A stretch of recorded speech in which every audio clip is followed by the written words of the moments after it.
বাংলার সকল ভক্তদেরকে সৎসাহেব আমার জগৎগুরু শ্রীচরণে শতকোটি দণ্ডবত প্রণাম। আজ প্রদীপ পাল কীর্তনিয়া এবং দীনকৃষ্ণ ঠাকুরের মুখ থেকে আমরা শুনব আমাদের এই সংসার কিভাবে সুখী হবে। প্রত্যেকটা মানুষের সংসারে লড়াই ঝগড়া চলতেই থাকে, স্বামী স্ত্রীর মধ্যে দ্বন্দ্বাদ্বন্দ্বী চলতেই থাকে, কিন্তু কি করে আমরা সুখী হব, কিভাবেই বা আমাদের সেই সংসারটি একটি সুখময় সংসার হয়ে উঠবে, আজ আমরা এই দুই কীর্তনিয়া শ্রীমুখ থেকে শুনব। আপনারা ভিডিওটি শেষ পর্যন্ত দেখবেন অনুরোধ রইল এবং চ্যানেলটিকে সাবস্ক্রাইব করে নেবেন সৎসাহেব। যে স্বামীটা সকালবেলায় কাজে যাচ্ছে বলছে, শুনছো গো আমি কাজে যাই, মেয়েটি কি করলো, তুলসী তলা থেকে কাঁচা মাটি এনে স্বামীর কপালে দিয়ে বলল, যাই বলতে নেই, যাই বলতে নেই, আসি বলতে হয়।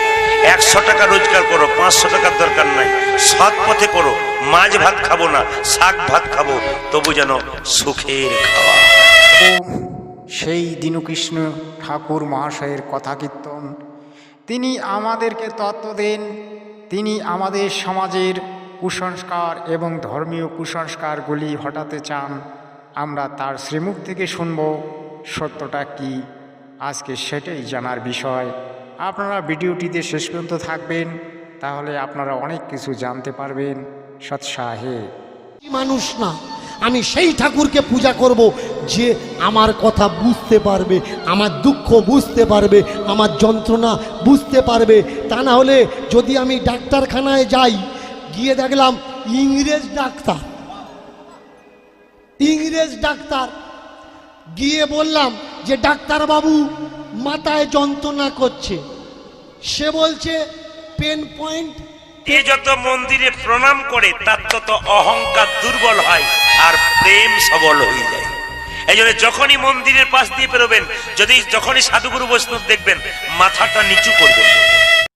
আমাদের মাননীয় প্রদীপ পাল মহারাজ বললেন, তুলসী তলার মাটি কপালে দিতে হয়, আর মন্দিরে গিয়ে যে যত প্রণাম করবে তার তত মঙ্গল হবে, তার ভিতরে ভক্তিভাব আসবে এবং সে কর্ম ছেড়ে দিয়ে সৎ পথে রোজগার করার চেষ্টা করবে।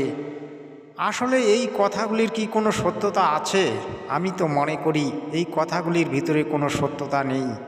মন্দিরে গেলেই যদি ভগবান লাভ করা যেত, তাহলে কেন মানুষ মন্দিরে গিয়ে ভগবান পায় না? আর মন্দিরে গিয়ে যদি সাধন ভজন হতো, তাহলে কেন মানুষ বন জঙ্গলে গিয়ে তপস্যা করত? আগেকার দিনে যে মুনি ঋষিরা বনে জঙ্গলে গিয়ে তপস্যা করত, তাহলে তারা কেন মন্দিরে বসে তপস্যা করেননি? আসলে ভগবান মন্দিরে আছে কিনা সেটা জানি না, তবে ভগবানকে কোনোদিন বেঁধে রাখা যায় না। ওই পুরোহিত, ওই পূজারি কি সেখানে দেবতা বা ভগবানকে বন্দি করে রেখেছে, বা ওখানে কি আটক করে রেখেছে যে ওখানে গেলেই ওই দেবতা, ওই ভগবানকে পাওয়া যাবে? এগুলি হচ্ছে দোকান, এগুলি ব্যবসা। এই ব্যবসাগুলি হচ্ছে আমাদের সমাজের কুসংস্কার।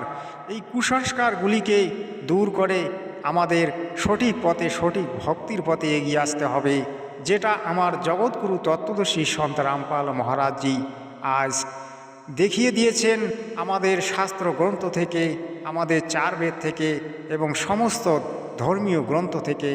আপনারা আজ জগৎগুরু স্মরণ নিন আর সদ্ভক্তি করে মানব জন্মের উদ্দেশ্যটাকে পুরা করুন। এটাই এই সময়কার মুখ্য সময়। তাই এই সময় হারালে আর আপনারা হয়তো এই সময় পাবেন না, কারণ বারবার সদ্গুরু তত্ত্বদর্শী গুরুর জন্ম হয় না, যুগে যুগে একবারই হয়। তাই যারা মুক্তি পেতে চান তারা জগৎগুরু স্মরণ নিন আর সদ্ভক্তি করে নিজের মুক্তিটাকে আপনারা সরল করে তুলুন। সৎসাহে যে এক ব্রহ্মকে জানে সেই ব্রাহ্মণ। পূজা মন্ত্রতে মাইনে রাখে না, পূজা মাইনে রাখে ভক্তিতে, শ্রদ্ধাতে, বিশ্বাসে, ব্রহ্মতে, যে তুমি ব্রহ্মতে কতটুকু বিশ্বাসী। যে ব্রহ্মে বিশ্বাসী তিনি হলেন ব্রাহ্মণ।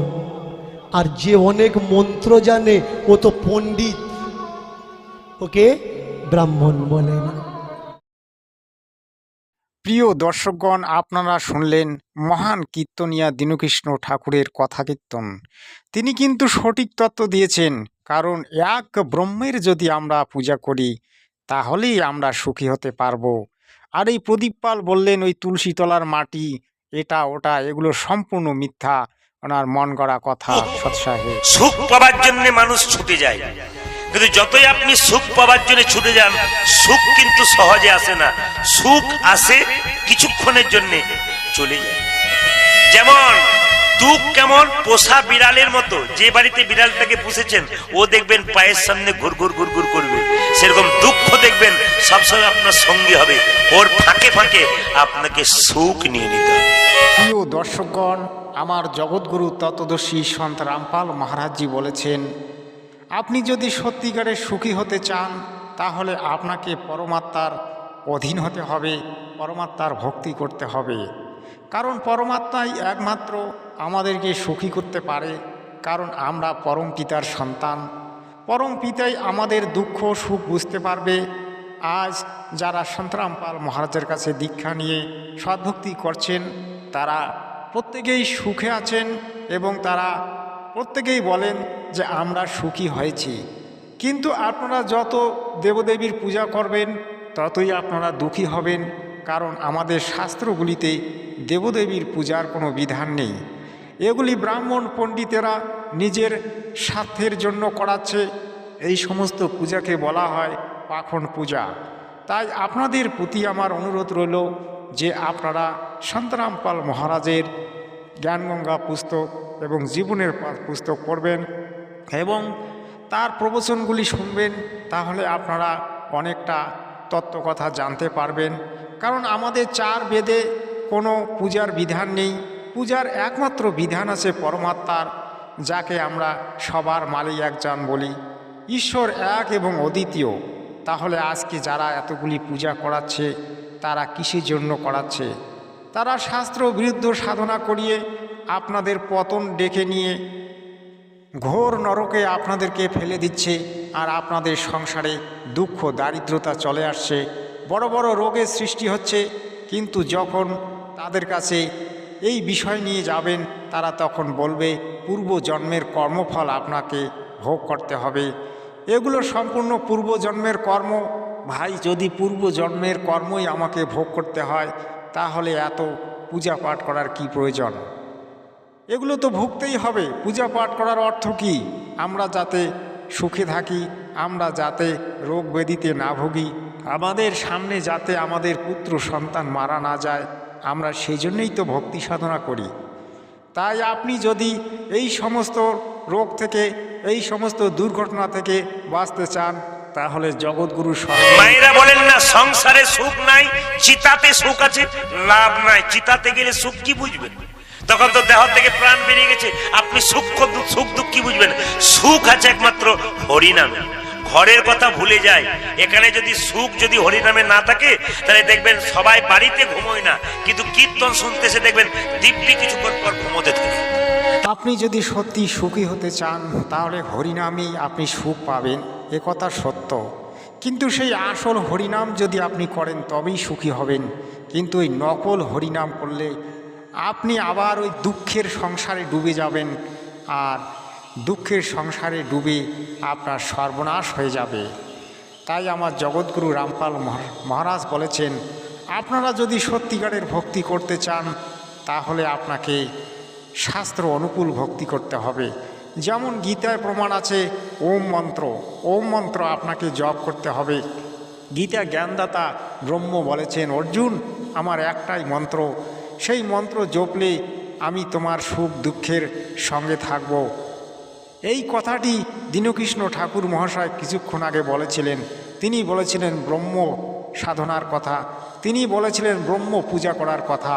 কিন্তু আমরা দেবদেবীর পূজা করে যে ভুলগুলি করি, সেই ভুলের জন্য আমরা আজ এত সংসারে দুঃখ পাই। আমাদের দুঃখের মূল কারণ হচ্ছে আমাদের অশাস্ত্রবিধি পূজা।